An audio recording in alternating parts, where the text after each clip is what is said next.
So how many of you ever feel like this? Anybody?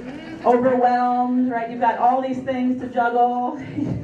It's very challenging, right? We want to ultimately transform those challenges into opportunities. Now, jugglers, when we see a big stack of props or equipment like this, we get really excited because there are all these new tricks to learn, all these new patterns that we can discover. So the idea is to just start off by changing our mindset and just by getting into the space of not looking at it as a challenge, but as an opportunity. And so I want to invite you to just do a quick little exercise this morning to start this off. I want you to think of something that you're struggling with right now. Some obstacle in your life. It could be personal, it could be work-related. And think of that obstacle, and let's just think how you can reframe it. Reframe the words you use to describe it into a more positive way, into an opportunity. And I'll give you an example. So I run my own business. I'm a one-woman business. I speak and train at all sorts of associations. And one of my biggest challenges is I have way too many things to do and not enough time to do it, right? So that's an obstacle. Too much to do, too little time. Now, if I change that and kind of rephrase it into an opportunity, I can say, well, I have the opportunity to become more productive, to learn how to delegate, to maybe get some help and empower other people along the way.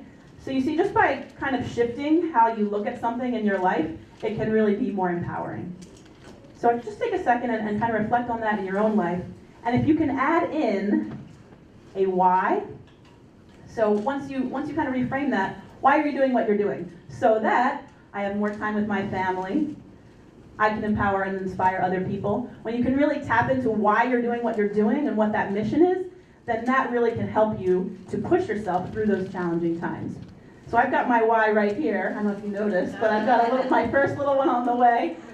So I'm struggling with juggling some of my own things, as I go through all these changes. And we'll see how that works out. I'll have more to report, I'm sure, after the baby comes. And so I wanted to talk about change, the dreaded change, for a second. We all know change is inevitable. Change is usually the thing that sets us off balance and can throw us, into a downward spiral. Change that is unexpected. But we all know it's inevitable. It's going to come in our lives. We have to learn to embrace it, to invite it, and to ultimately be creating it for ourselves, creating positive change in our life and the lives of those around us. So I want to just quickly redefine change. You'll see a couple acronyms throughout this presentation. So what is change? This one I can't take credit for. I did steal this from the internet. But when we break down change, choosing hard, audacious, necessary, growing experiences. Isn't that nice? You can take a picture of that if you. It's just really empowering, just to kind of reframe that. Choosing hard, audacious, necessary, growing experiences. So again, it's that whole idea of transforming a challenge into an opportunity to grow and to learn. I'll give you I see a lot of cameras coming out. I'll give you a second to take a picture of that one. All right. So if change is what can set us off balance, if we ultimately want to be creating change in our life, how do we do that? Well, I believe we really make change that sticks when we look at connections.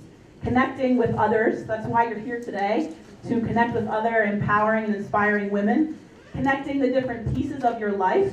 I love these images because they're beautiful because of all the different pieces that come together to make them beautiful.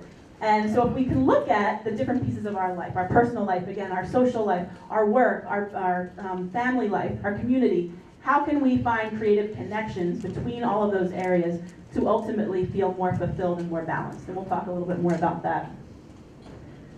So is work-life balance possible? I talk a lot about this, and how many people think it is? Nobody? It is possible, right? So, and I think it's sometimes the way we think about it. I was at a women's conference recently, and someone got up and said, work-life balance is not practical, and anybody who thinks it is, it's ridiculous, and you're putting unrealistic expectations on yourself. And I think it's sometimes the way we define balance. Balance is not static. Balance is constant motion, constant moving and making little adjustments. There will be compromises. Sometimes there's more work, sometimes there's more play. And I like to look at it and think of it as more of a juggle, as a work-life integration, right? It's all integrated, and we have to find the right pattern that works for us and the right combination of things. So I'm going to illustrate that in just a moment. But first, some of you are going to illustrate this. So there should be 5 peacock feathers somewhere in the audience. Does anyone see a peacock feather near them? Person who's closest to the peacock feather, pick it up and stand up. Stand up. All right, these 5 brave volunteers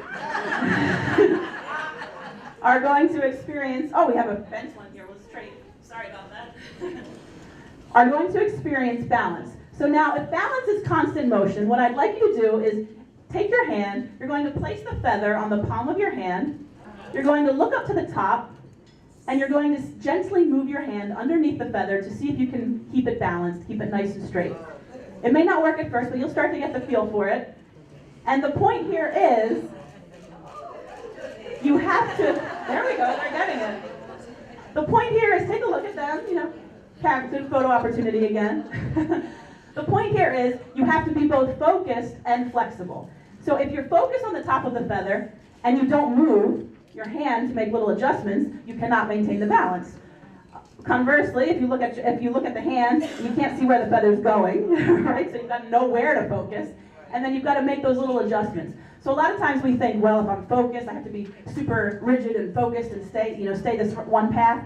But you can see that it's impossible to balance that way. We have to constantly make those little adjustments and movements to maintain the balance. Let's give our balancers a round of applause. Excellent work, ladies. You can take those feathers home if you like. And so I wanted to just now put the mic down, put some music on, and do a quick little visual for you to show you that the number of ways to combine the different areas of your life is virtually limitless, just like the different number of ways to combine the juggling balls. So here we go.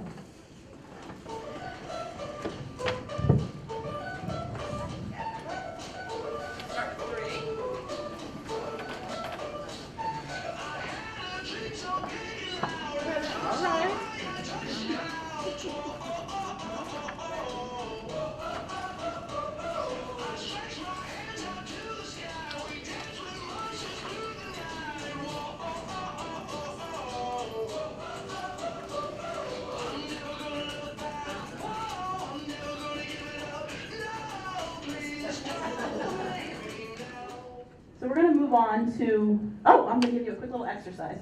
So what I'd like you to do is when you leave here today, I would like you to have 10 names of people that you can connect with. They may be people in this room, they may be people outside of this room, in your business or personal life, people that you already know, let's say 5 people that you may know already and you've kind of been out of touch with. How can you reach out to them and reconnect? And it's not necessarily to ask for something, it's maybe to ask how you can help them with a project.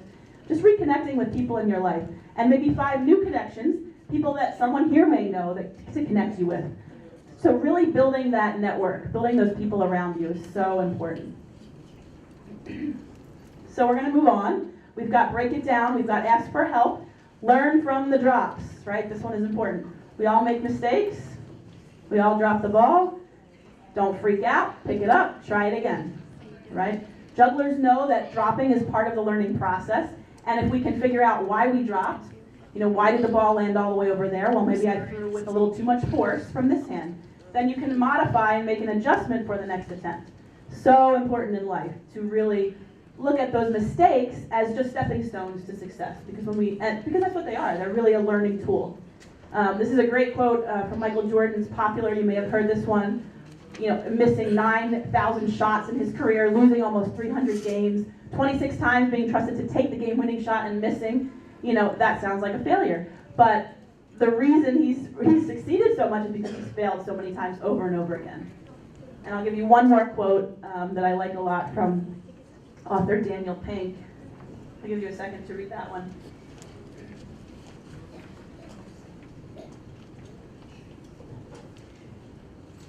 This one really gets to the heart of, what's at risk by not taking the risk, by not taking a chance, by not throwing the ball. None of us just want to be okay, just mediocre, right? We want to be great. And we've got to take a chance to do that, and we may drop the ball along the way. So we're going to move on to the final L. Let it go. A few different meanings here. You can't learn to juggle if you don't throw the ball. And it's difficult sometimes, as you saw with Sabrina. There's that freak out moment. You don't want to let go, right? Because you might drop it, because we're afraid of dropping. But we've got to let go. We've got to ask for help. We have to learn to delegate. Sometimes give up a little control, and that's a challenge for me as well. understanding that maybe someone won't do it exactly the way I'll do it, but maybe that's just fine. And maybe that's a way that we can find a little more balance, have a little bit more time for some of those other priorities in our life. So important to really let it go and be the leaders of change in our own lives. Now what I want to do, we have a few more. I'm going to go a little over since we started a little late, if that's okay, Faith. So what I brought was, I brought a couple juggling balls for, I'm going to get 5 volunteers up here because I wanted to do a little bit of interaction with you. So 5 brave volunteers. Okay, first 5 hands I see. Come on, one back there, come on, one back there. Yes, okay, 3 more. Come on up, we got 5. Come on up. Whoop, a 6. Come on up. Yep, sure. All right, we got 6 ladies coming on up here. Beautiful. And we've got 6 juggling balls here. 1. And maybe we'll get the lights up just a little more for this one. That'd be great. Still in the front here. Here we go. All right. So we're gonna do a live demonstration of everything we've been talking about. So ladies, spread out. And what we're going to do, you can face the audience, and what we're going to do first is just take that ball and try to get it from one hand to the other. Whatever way you see fit, just try to get that ball from one hand to the other. Good, I'll give you some inspiration music. Here we go. Excellent. Very nice. Good, look at them, they're focused up, they're breaking it down. They're on their way to juggling. Excellent.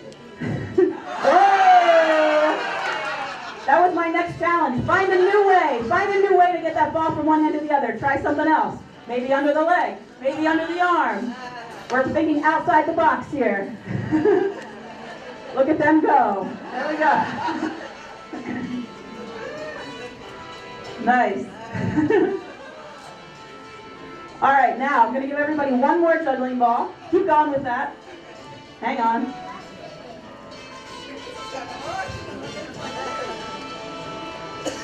All right, take one more here. One more here. One more here. And we get one more. All right, so now we've got 2 juggling balls each. And we're going to try what I was trying with Sabrina. We're going to try to switch the juggling balls from one hand to the other in an X pattern. It looks like this.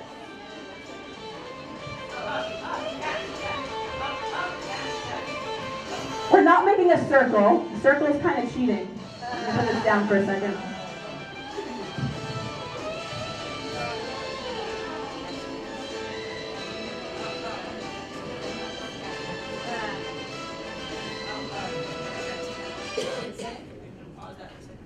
So here's the challenge. What I want these ladies to do right now is we're going to do an exercise in reprogramming. So if I'm doing this is kind of cheating, right? Because I'm not really throwing that other ball up in the air. So what I want to see you try is cross, cross, catch, catch.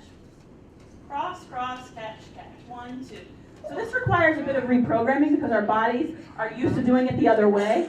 And sometimes it's easier to reprogram ourselves if we start with the less dominant hand because it's a little less programmed that way. So go ahead and give that a try. Let's see if anybody can get the X pattern, crisscross, catch, catch. Crisscross, catch, catch. Yep, start with your left. There we go. That's it. Try to get both juggling balls up the same height. 1, 2, catch, catch. 1, 2, catch, catch. 1, 2, catch, catch. Now this is not easy, right? Not at all. There we go. Right in the middle. Got it. And that's fine. The throws are more important. The catches just come with practice. But now what we're going to do, now that you've seen how hard this is, now we're sweating. I'm like, working out, right? Physical and mental. So now what we're going to do is we're going to try a group juggle. So everybody come right into the center. We're going to make a circle. Okay. Nice circle. Close up the circle. Yeah. And I want you guys to take a look at this because now we have 1, 2, 3, we have 6 people here, right? Actually 7. So I'm going to join in. So I'm going to take these juggling balls. And watch what happens if we all work together. Again, if we focus on one thing at a time, and we try to create a pattern or a process. So what we're going to do is establish a process of the juggling ball going around from woman to woman in the circle, one at a time, okay? And then we'll repeat the same pattern. So go to someone new until everyone has caught the ball once. So now we can focus on one thing at a time, back to, and then once everybody's done it, you can bring it back to me. Okay. Same pattern, same person, throw to the same person. So really now you only have to focus on 2 people. Yeah, throw it back. Right? The person who throws to you. Keep it going. Let's get the pattern going. Yep. Keep it going. Exit. Throw it back. Yeah, keep it going. Yep. One more time. So we've established the pattern. We know who's focused on us. Good. Excellent. Now, keep it going. I can add another ball. Oh, look at that. Oh.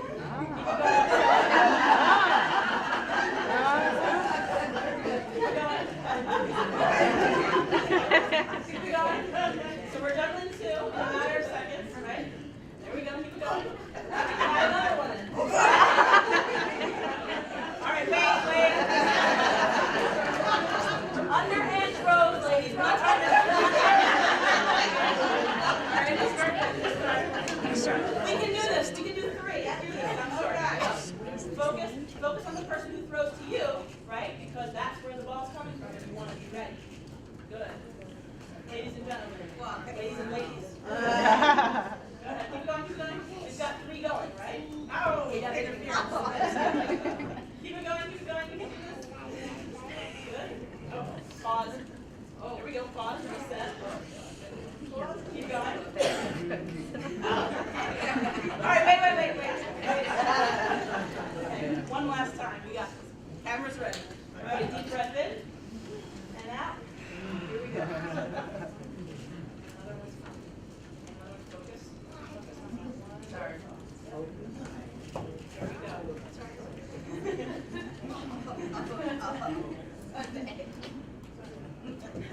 Nice.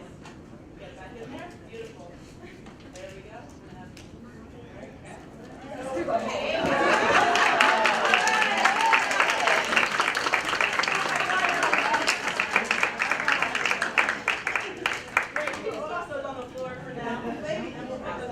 Have a seat, take a bow.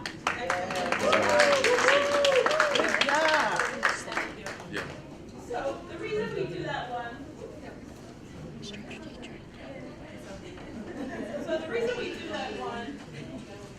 The reason we do that is to show you that, in a matter of minutes you can accomplish more, right? We actually got 4 going for a second there. You can have more fun, right? Everybody was laughing and kind of enjoying themselves when we work together because you're focused. You can isolate what you're focused on. There's a common goal.